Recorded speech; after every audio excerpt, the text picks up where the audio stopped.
Repose, a dark and claustrophobic dungeon crawler style puzzle game. Hi, I'm CinnaBunny, and this is Repose. If you enjoy the style of Repose, go and get it for yourself before I spoil it for you. Repose is a short and grim experience. You're greeted with a dark sight, an astronaut being ripped apart.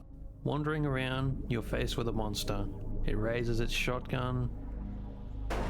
We're greeted by Cynthia. It seems we were having a bad dream. We work at a company, a new hire, to Cafe Void. Cynthia works in the front office. She informs us that the job is to collect lost oxygen tanks. She doesn't know why we do this. She doesn't even know the name of the company we work for. And she's been here for months. Before departing, we're instructed to not go missing like Aaron did. Who is Aaron? A question that may be answered in due time. Getting into the game, Repose is a dungeon crawler puzzler. You have a counter to how many times you can move.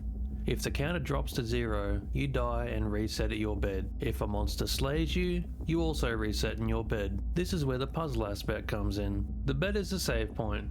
It is also one of 2 ways to restore energy. Tea also restores energy. It can be found at little tea stations. How nice. Deceased astronauts are spread through the facility. Walk over them to collect their oxygen tanks. The astronauts are deceased because of the planet and these things. These creatures are dangerous. Wielding a shotgun, they will fire on sight.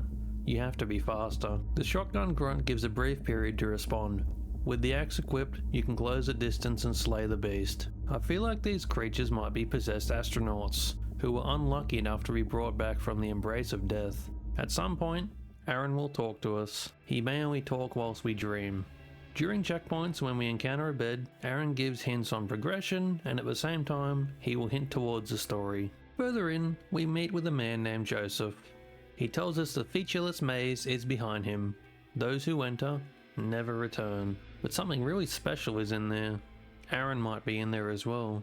He used to have our job, but one day he disappeared. He instructs to ask Cynthia what happened to Aaron before we meet the same fate. Some macabre characters for sure. They seem dull to the world, as if they've been here for so long that it's lost all meaning to them. Inside of a dilapidated building, we rest, and Aaron speaks again. He states we'll get used to sleeping in strange places. It's not too late to stop, but it will be worth our time to follow him. We have to get to the data tunnels. Inside of the dilapidated building will be the first signs of trial and error. Mentioned earlier, when the energy meter is depleted, we die and reset to the bed. Dead ends drain your precious energy, and with little idea on where to go, it can be frustrating unfortunately. A thing of note is that pressing tab will bring up the inventory and a map. The map can be viewed in most parts of the game, aside from when it wants to be mysterious. A lot of the time, you have to guess and calculate where you are on the map, as it doesn't show you. This is where the tea comes in. Tea is a single-use item that restores energy. It also has a secondary function.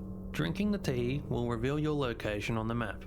It can be handy, but only being a single use, it must be used wisely. Amongst this area, we find the doors. Doors can be opened by a computer. The door will stay open forever, even after you die, which is nice. Bits of story can be found around. This is a special part of story, as it holds a piece of code. This states that Frida was named Employee of the Year last week, but since then, she has disappeared. Weird. Keep Frida in mind. We will return to her. 3 pieces of code can be found to complete a password. They're hidden throughout the game. Making it to the data tunnels and resting, Aaron greets us again. This is where the descent begins. A new creature lurks here. Light bulb-headed tentacle beings. The axe will do nothing to them. Luckily, Aaron left a handgun under the pillow. They're inside you already. That's ominous. Waking, we do have the handgun. The handgun is a useful tool. Firing it will cost 5 energy. It will immediately remove the lamp heads, but the shotgun grunts will dodge the attack. Be careful. With the handgun in hand, the resource of energy becomes a greater task to juggle. The data tunnels are complete trial and error. This took me a good chunk to traverse through. Eventually, I learned that some enemies can be avoided outright if I duck away quickly, saving a few precious bits of energy. The near complete darkness in the data tunnels was refreshing and at the same time, suffocating. Making it further down, we enter the wire hub. Aaron welcomes us to the labyrinth. He states that Joseph is wrong. Cynthia can't tell us what happened to him. Aaron can't talk to Cynthia in her dreams. She's been following us since we entered the data tunnels. She will catch up to us shortly. In the wire hub, an elevator is the only way down.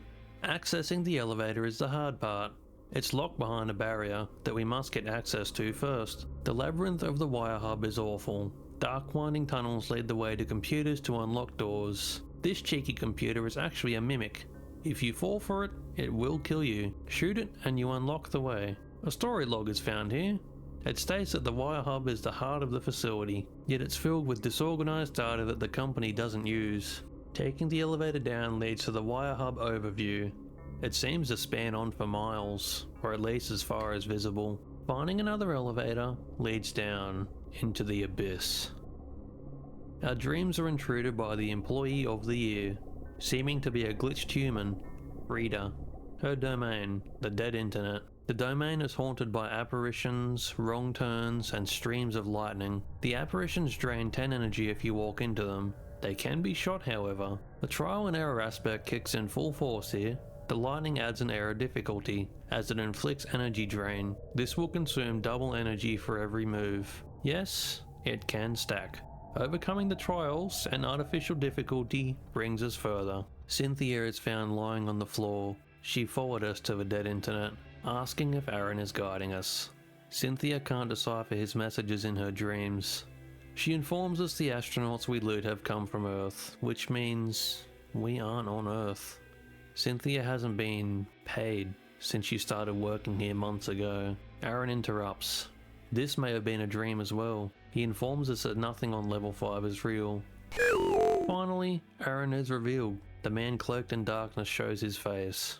We have to get to the bottom of the facility to find the boss. Waking, we are in the bottom. This is as far as we can descend in the facility. In the ruined housing and the destroyed city, a husk of familiarity is seen. Cafe Void, where this all started. It hangs dormant in the void engulfing the humble cafe. Traversing the destroyed world brings us to the boss, a sentient bulb that hangs suspended in the air. Tentacles feed from the being. It asks why we came for answers. It gives insight. Humans left space debris, polluting space. This planet is made entirely of human trash. It's not Earth, but it's inherently human. In defiance, I shot the being. Pointless. It didn't even leave a mark. Leaving its realm, elevators lead back up, back to the underground city. It's Joseph. He asks if we went all the way down to the bottom. What we did caused the creatures to raid the city. The only option is a featureless maze. The maze Joseph was hinting at before we descended deeper. Entering the maze, a final bed is found. Aaron intrudes the dream once more. There's nothing left here anymore. This place isn't home. Don't let it absorb you like it has with the debris. The featureless maze stands between us and freedom. The featureless maze has its name for a reason. Everything looks near identical. The floor is lined with cables. The walls, strewn with cable and debris. Crushing traps line the maze, slamming in rhythm in an attempt to end anyone who dares to escape. The first section of the maze can be seen on the map. The second section of the maze is all up to discovery and risk-taking. The featureless maze can be daunting and stress-inducing at times, but eventually you can find the way.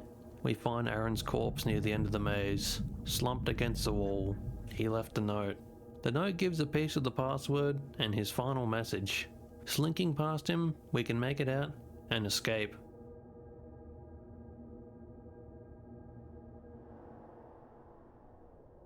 Earth is so far away, but we escaped. At last, fresh air. Leaving the darkness felt liberating, but at what cost? The astronaut may be there forever, and what we saw in the data tunnels might be infected, but at least he's free. Back on the title screen, with all the codes put together, we can put in the password 07 Dead Zone 17. This brings the astronaut to an unknown location, the Dead Zone. The Dead Zone is dark and nearly uninhabited. This is the trash zone of the planet. All the unwanted, unusable, and discarded trash is put here. In the Dead Zone, we can find a woman, Frida. This is the Employee of the Year. This is the real Frida. The Frida we saw on level 5 was simply an AI. Once the company had no use for the real Frida, she was tossed down here, alone in a void of silence. Rita appreciates our company, but she tells us we should be going. We spent more time in this world than it deserves. An elevator leads to the facility lobby. Holding up a photo, we can see the 5 people. In an instant, the photo disappears. This is the secret ending. It gave a bit of story and an explanation to Frida's whereabouts, but not much else. Repose overall is a neat little game. It's a quite short game, however. I completed it in under 2 hours, that being the main game and the secret ending. The trial and error aspect of the game can be a bit frustrating at times, as it doesn't reward exploration very well. There's little room for error. However, if you only see this game as a dungeon crawler, you won't feel the full experience. More than anything, Repose is a puzzle game with a really great horror themed art style, and some good sci-fi aesthetic. Space can be moulded to be as tame or horrific as you want, and this has a nice balance of mild horror with a heavy air of mystery. You don't know the full story, but what you're given feels like just enough to keep you hooked to the end. If you enjoyed the footage of Repose, it can be found on Steam for a pretty penny. I would recommend playing this game for yourself. Repose is made by a small indie development team. It's their first game, and I would love to see what else they have in store. If you want to support them, go grab Repose on Steam. If you enjoyed the video, go check out my other stuff. I check out some cool and fun games. For now though, I've been CinnaBunny, and I'll catch you later, mate.